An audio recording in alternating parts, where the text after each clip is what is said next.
I think the very first record I made was more direct, and then I got so many bad reviews, and I got freaked out that like, wow, these people are mean. So then I put up this wall to like protect myself because I don't really want to put myself out there again. Then decided to use music as like a therapeutic tool to help myself get over certain things.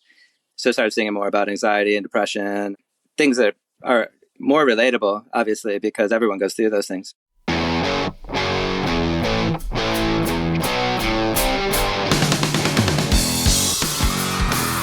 Hello, Cleveland! Turn your speakers up to 11 because it's time for Too Much Effing Perspective, the podcast that asks musicians and entertainers to relive their most Spinal Tap moments when nothing goes right and everything gets kind of weird. I'm your host, Alan Keller, a comedy writer in LA and former lead singer of the least heralded Chicago band, the Falling Wallendas. And I'm your co-host, Alex Hoffman, former tour manager for Radiohead and former lead singer of the least heralded Milwaukee band, the Vainglorious. Our guest today has put out 19 albums with their Athens, Georgia band of Montreal, Kevin Barnes. Kevin tells us about disappearing into their alter ego, Georgie Fruit, appearing nude on stage except for a cummerbund in Vegas, and how they survive performing with a horse while wearing gold underwear. So without further ado, let's go to the TMEP show. It really puts perspective on things, though, doesn't it? Not too much. There's too much Yeah, effing perspective now.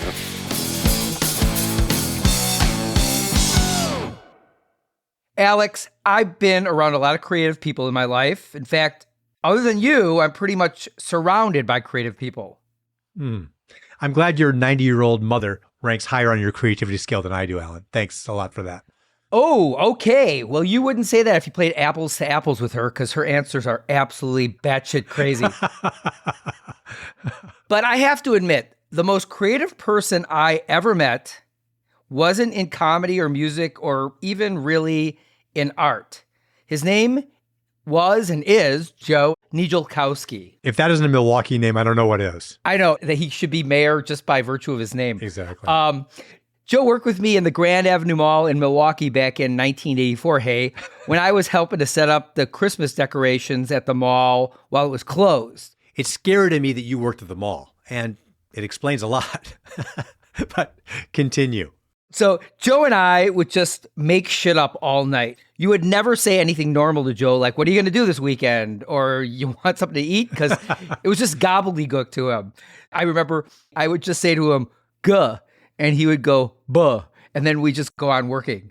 And that was one of our more interesting conversations. But one of the things we did a lot was create fake comic book titles for ordinary people. Like the only one I remember to this day was Tony Oxytron, half man, the other half man. And we do that for like 7 hours straight. Wow. We must have come up with 500 comic book titles, and he'd come back the next day and he had illustrated all of them. And he was a effing great illustrator. Wow, Alan. That's pretty nuts. And Joe was also an incredible handyman. He could make anything out of anything. I don't know. Just a different guy. You could just see it in his eyes. He was looking at life through a different lens. It's interesting because when you connect with someone who's operating on kind of that different plane, you either have to get with it or you get lost. If I saw Joe right now, and I haven't seen him in probably 15 years, I bet we'd go buh-guh still. And that would be it. And we'd keep walking. But, I bring this up today because of the person we're talking to, who I think also has just an artistic vision, which is larger than your work. It's their perspective on things. Yeah, well, we're all about perspective on this show. And I would agree.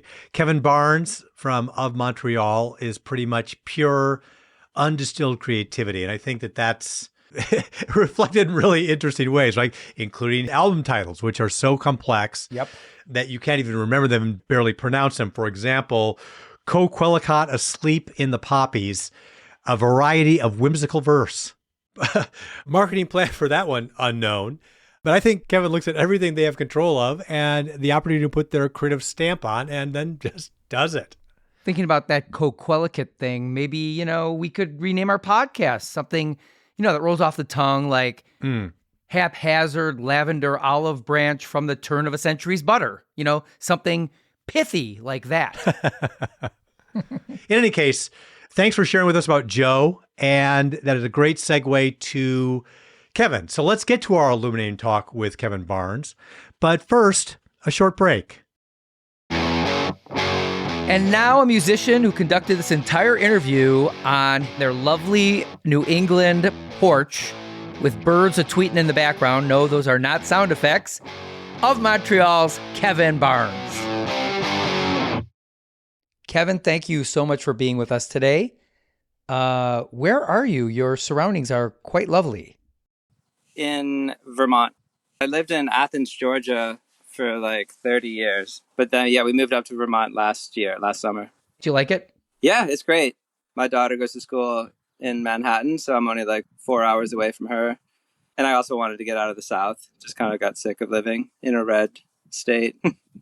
Are you thinking of renaming the band Of Vermontreal? Probably not, but I'll consider it.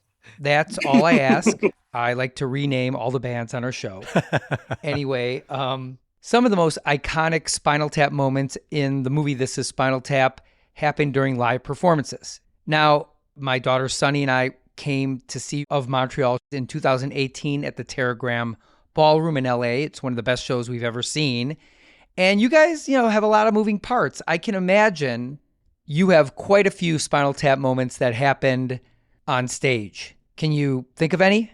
Well, definitely there's been a lot of fails.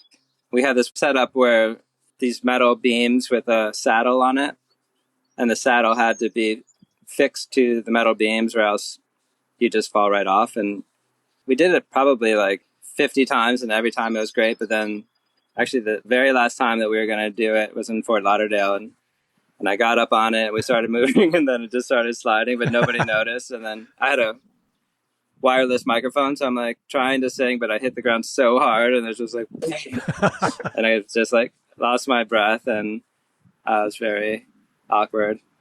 I was pretty upset with my people. My people being my brother and my best friend. So 50 wins and 1 loss, but that's the one that stands out. Yeah, for sure. And your brother is very significant to the Of Montreal project, right? He does all the artwork for your albums and your promotions, right? Yes. And has contributed to all of the stage theatrics and the stage visuals and the merch and all this stuff. So he's kind of like the person that does most of the visual part of what we do. We've talked to a lot of people with brothers in their bands. And obviously in Spinal Tap, they have the scene where Nigel talks about David and says that they're closer than brothers because brothers fight, right? How's your relationship with your brother as an auxiliary member of the band? It's great. He's definitely one of my closest friends. And we kind of got all the fighting out of the way when we were children. And as adults, we don't fight. Definitely not like the Everly brothers or the Davies brothers or anything like that. Or the Oasis brothers. Yeah. So I did hear, and again, you can debunk any of this that may not be true, or you can embellish it, but I did hear that you did perform completely nude at one point. The only other example that I can think of is when the Red Hot Chili Peppers played Woodstock 99. I think Flea played the entire set nude, but of course he was covered with a good sized instrument. But can you describe your nude experience on stage? And did you call it the full Monty Montreal? I got to use another pun. No, we missed that opportunity. But yeah, Okay. So I wasn't fully nude. I had a cummerbund, or however you said that word. Because Well, cummerbum is a different one, right? It's the Yeah. opposite side. I had a wireless inner ear monitor. So I had to have something to keep the pack or whatever connected to my Right. body. So that was the only bit of clothing, but it didn't cover anything really other than my navel.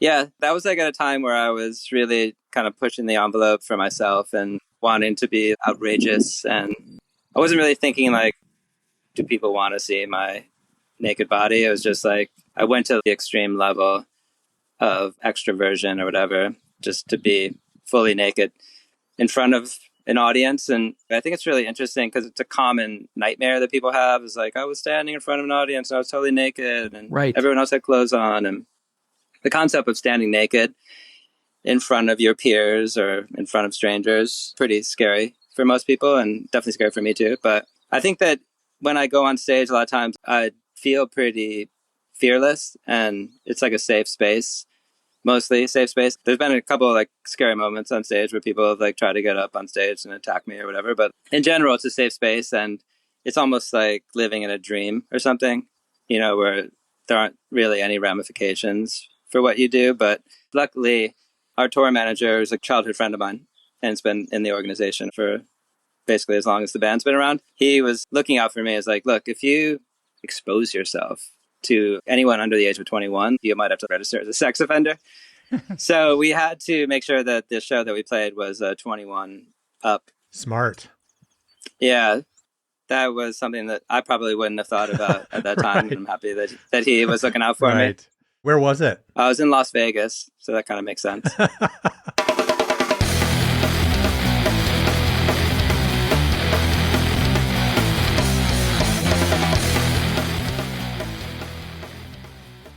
Kevin, you said you sometimes felt invincible on stage, especially when you had some additional layer between you and the audience, even if it was just in your mind. Like, I personally always felt a little bolder on stage when I wore sunglasses. Yeah. Now, you went even further. You created your Ziggy-like alter ego, Georgie Fruit. Did that give you permission to act in ways that Kevin Barnes would not? Yeah, I think so. Absolutely. I think that if I had just been on stage with an acoustic guitar by myself, I probably wouldn't have just taken my pants off. So I think the fact that, yeah, just the vibe of the show and the kind of tour that it was and the sort of theatrical production that we were putting on, and like you said, the alter ego stage persona character that I embodied at that time was the kind of character that would do a thing like that. So it felt more natural. And yeah, I think creating a persona allowed me to explore a lot of things that maybe I would have been more insecure about or more self-conscious about otherwise.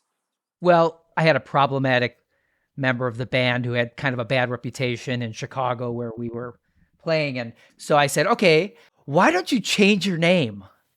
And then I'll change my name and we'll be different people, right? So he changed his name to Quality V for some reason, but I changed my name to a one-word Rumdillion, like a mythical forest creature. I don't know why. I had nothing to do with that.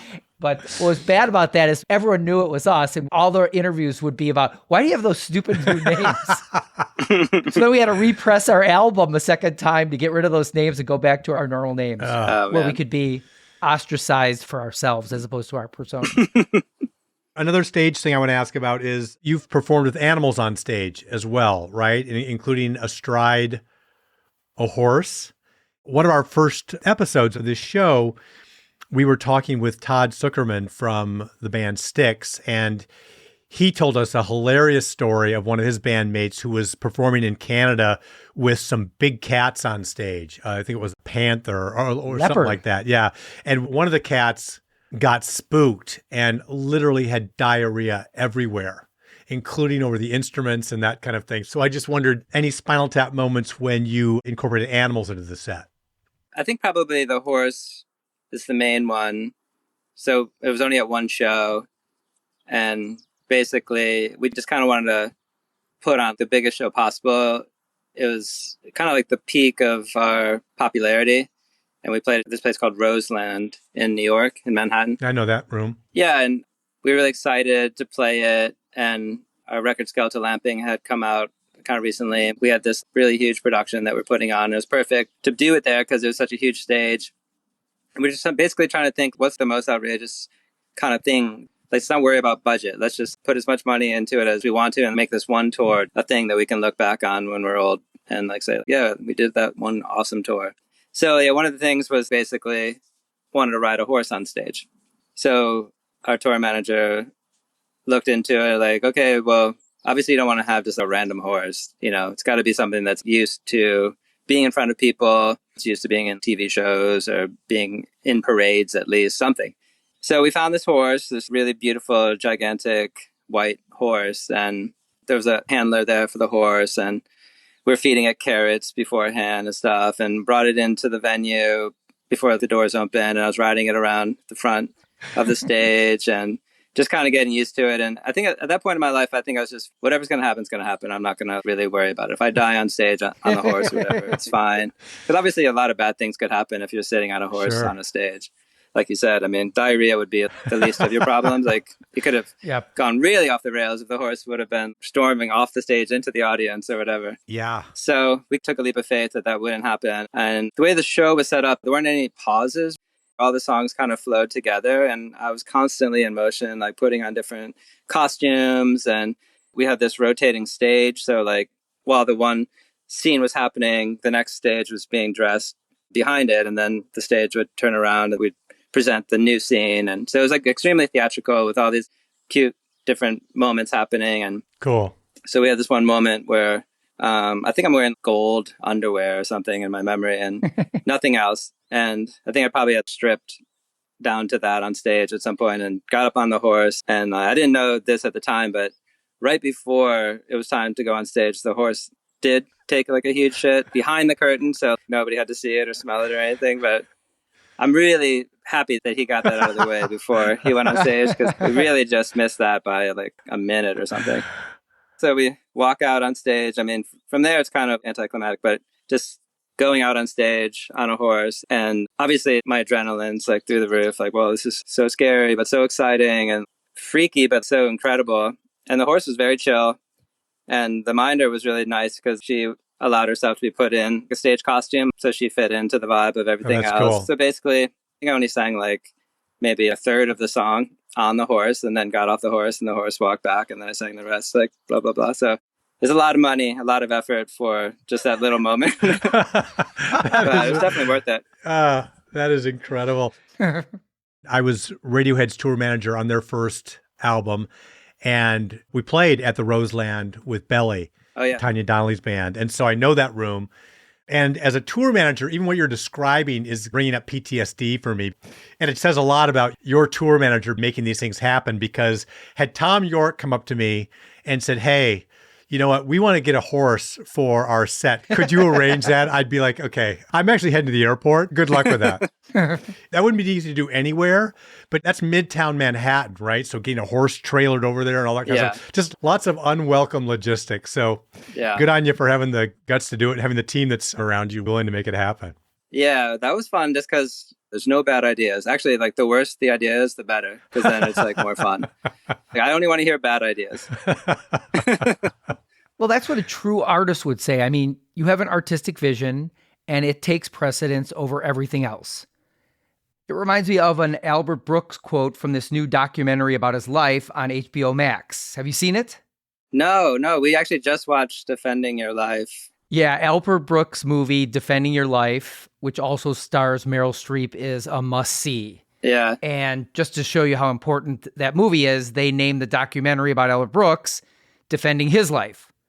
But anyways, in the documentary, there's a segment which really encapsulates what an artist is. And I'm going to impersonate Albert Brooks. He was the dad's voice in Finding Nemo. And this is awful, but just to differentiate myself from him. So in the documentary, Albert says, I had a very famous agent, and he said to me, I don't know why you always take the hard road, Albert. And my answer was, you think I see two roads? That's so interesting. Couldn't that be your motto? I mean, you do what you do. Nothing else really makes sense, right?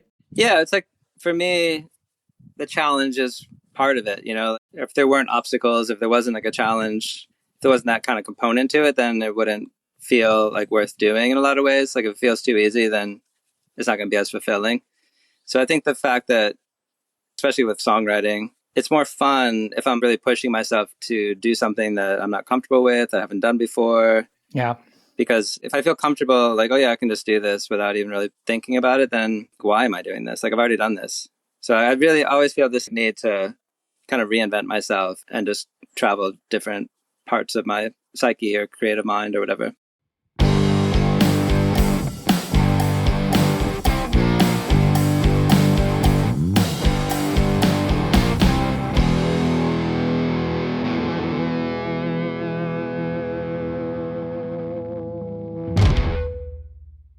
This is for Alex, because he's not as familiar with your music as I am.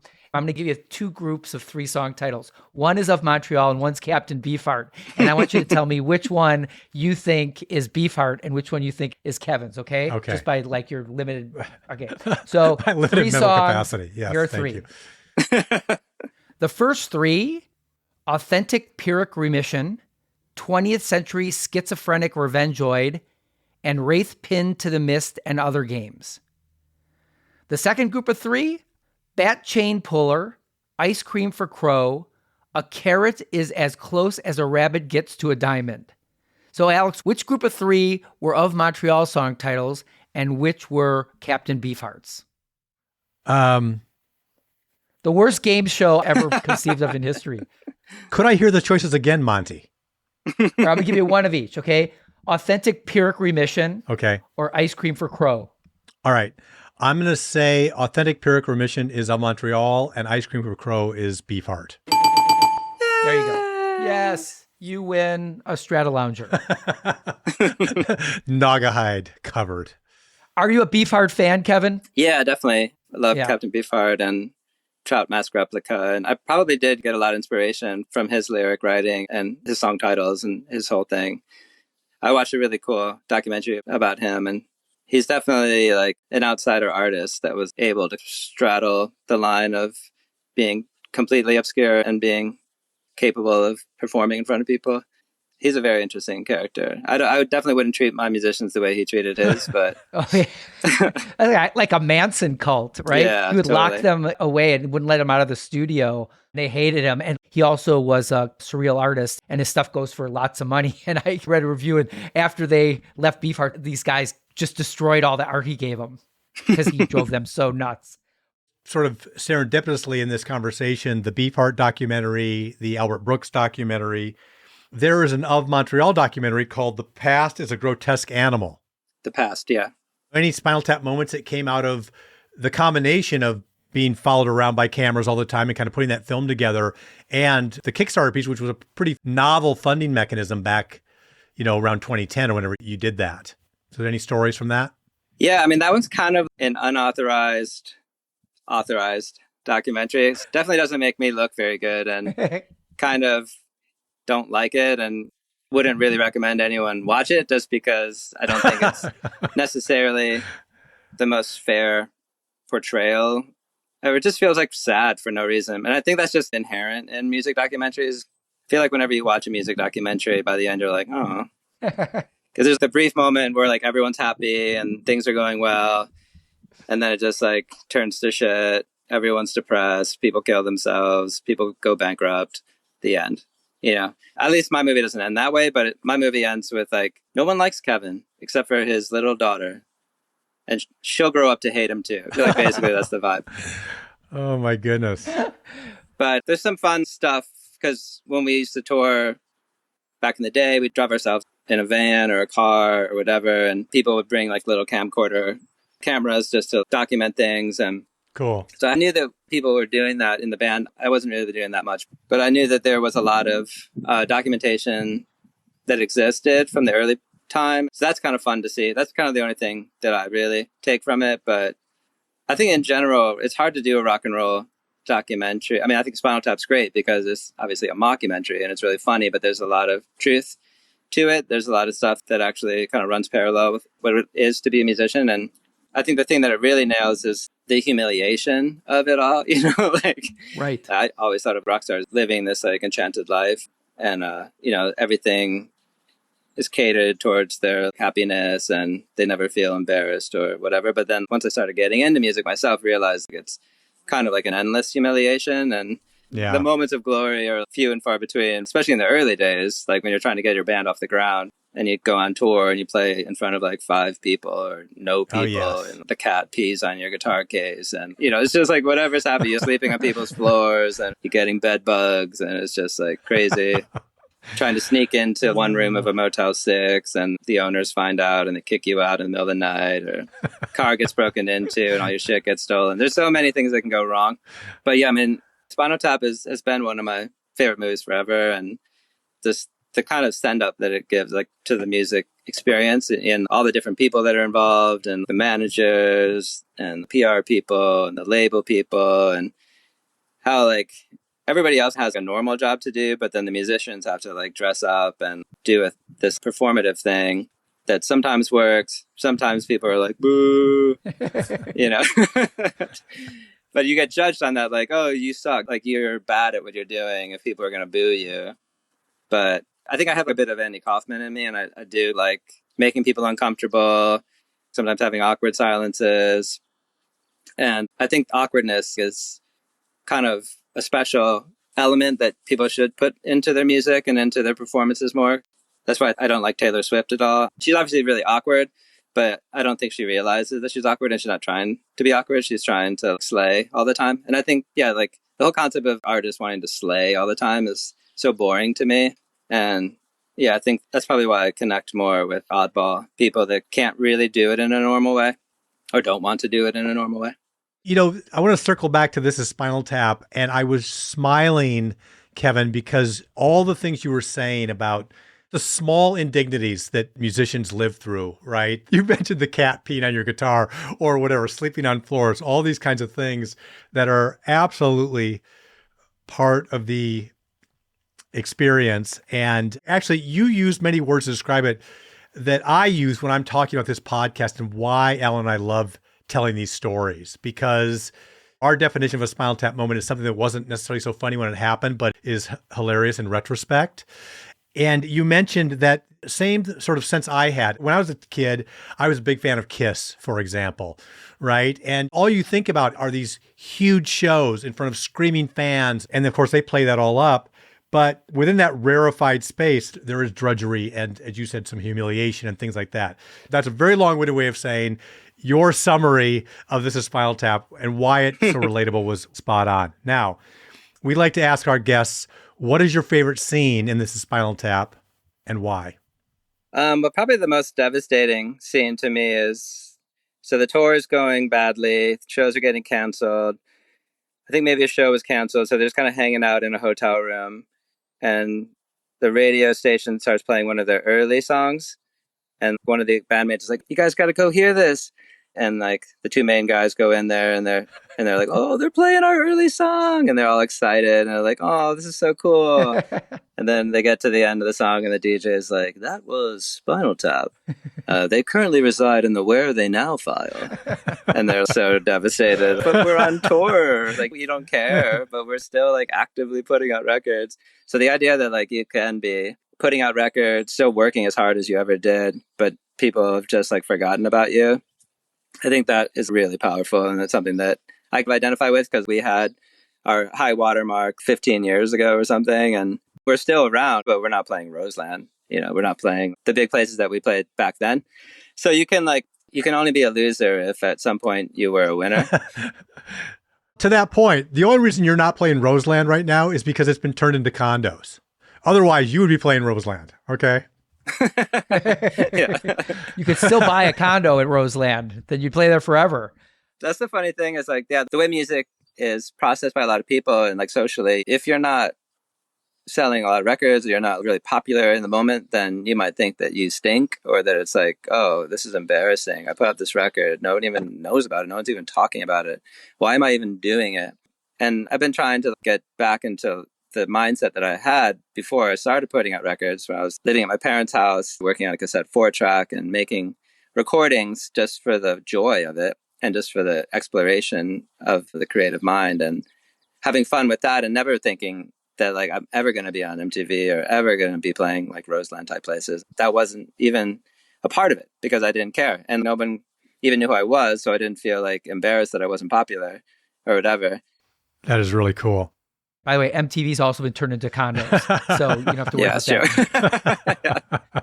It's weird how much it fucks with your brain. And I think Spinal Tap is this perfect movie in that way because it really helps you see that if you like buy into that fame thing, then it's an empty pursuit. Yeah. Because no matter what, you're going to go up and down or whatever, if you go up at all.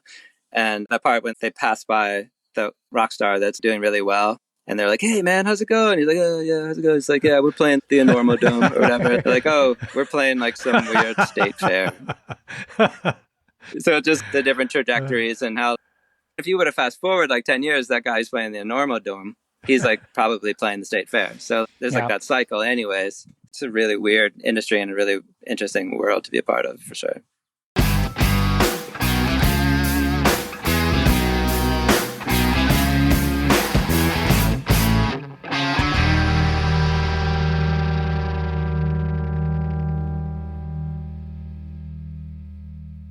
Who's put out the most albums in history? And I want to see if Of Montreal makes it to the top 10 list, right? So Buckethead's put out 302 albums. So I think that's probably out of reach, right?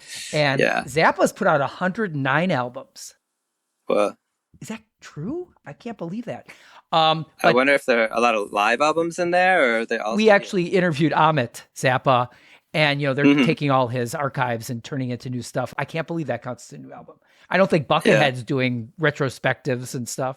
I think that's all new material. But I'll just say 10th is Motorhead at 22 albums. Wow. Oh, You're at 19 right now, so you can totally beat that. And knowing you could probably knock out 3 or 4 albums in the next couple of months. there's a guy that I discovered named Viper, Okay. and he made a record a day. Oh, wow. And if you go on Spotify, or I'm not sure, I haven't looked him up on like Tidal or any other places, but he's a hip hop artist, and it's insane. Like, I mean, all the songs kind of sound the same, but just the a level of production is so outrageous. And all the album covers have these like really funny teenage boy kind of vibe to them. It's just like a woman in a bikini or something, or like a cool car. I need to like kind of research him a bit more, but yeah, he definitely has more than Zappa. I think he has in the 300s, 400s. Wow. Yeah. I do want to ask about Athens because Yes. Yeah. when I was on tour, I went through Athens with bands when I was tour managing the 40 Watt and the Georgia Theater and places like that. My neighbor here in Portland is Patterson Hood from Drive By Truckers. He used to work as a sound man at a couple of the clubs. He said he mixed you guys in the early days. And Peter Buck from REM lives here in Portland. So Oh, cool. can you share a standout Spinal Tap moment story from Athens? Well, Athens has always been really supportive, but in the early days, the bands that we would play with were like Olivia Tremor Control and Nutrimilk Hotel and Elf Power. I'm not sure if you're familiar with the Elephant 16, but that was like Yeah.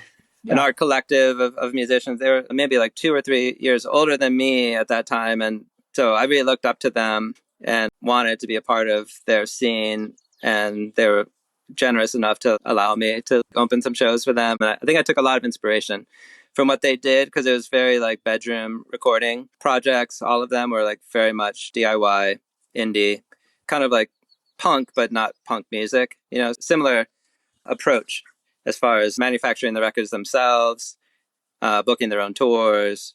So I just kind of learned from them how it can be done outside of the mainstream way, the corporate rock way or whatever. So I think that was extremely important and extremely inspiring for me. It's pretty hard to have a Spinal Tap moment if you're completely obscure and unknown, because I think the thing about Spinal Tap is that the fall from grace or whatever, and the sort of humiliation that occurs when you're not popular anymore. Sure. So I don't know if there are really like Spinal Tap moments that happened in the early days in Athens.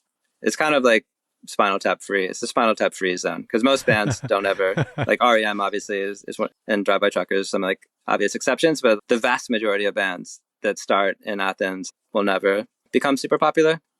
It's cool in that way. It's just DIY friendly indie scene where people can make weird records and they're not limited by how many people are buying the records or how much financial support they're receiving or whatever.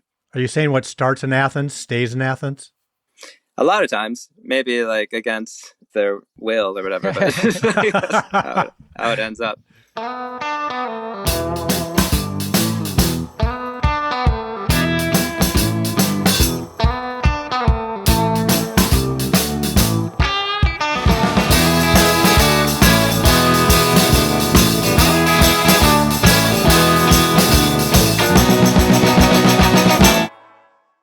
Where can our listeners learn more about your work, follow what Of Montreal's up to, that kind of thing? Well, we have a Patreon page, and that's cool just because it's basically just me. It's very one-on-one, and I post a song a week on there. It's a way for me to stay motivated to keep producing things, and whether it be like a cover song or like pulling something out of the vault or whatever. Nice. So it's kind of cool. There's that, and then, our website, I think it's Montreal.net, things like that. Yeah. And you had Com. Com was available, but you decided to take Net, That's right? cooler. That's awesome. All right. Well, thanks again. Yeah. Listeners, I think Kevin gave us the full Monty Montreal, all the bits and pieces, don't you? We appreciate Kevin sharing his effing perspective with us. And special thanks to Sarah Arvin at Charm School Media for bringing Kevin to our show and who has been extremely helpful to us on numerous occasions. Too Much Effing Perspective is a Milwaukee Talkies original. Our editor is Gretchen Kilby. Our music composer is J.K. Harrison. Please follow us on Instagram at TMEP Show. Visit our website at tmepshow.com to sign up for our mailing list and find our other episodes featuring rock stars, comedians, and entertainment luminaries whose bizarro stories we enjoy, and we think you will too, on Apple Podcasts, Spotify, or wherever you listen. Although it would be as great as having armadillos in our trousers, this podcast is not affiliated with This Is Spinal Tap, and no person or entity connected with the film has sponsored or endorsed its content. The podcast is not affiliated, sponsored, or licensed by Authorized Spinal Tap LLC or Century of Progress Productions. Evergreen Podcast Network.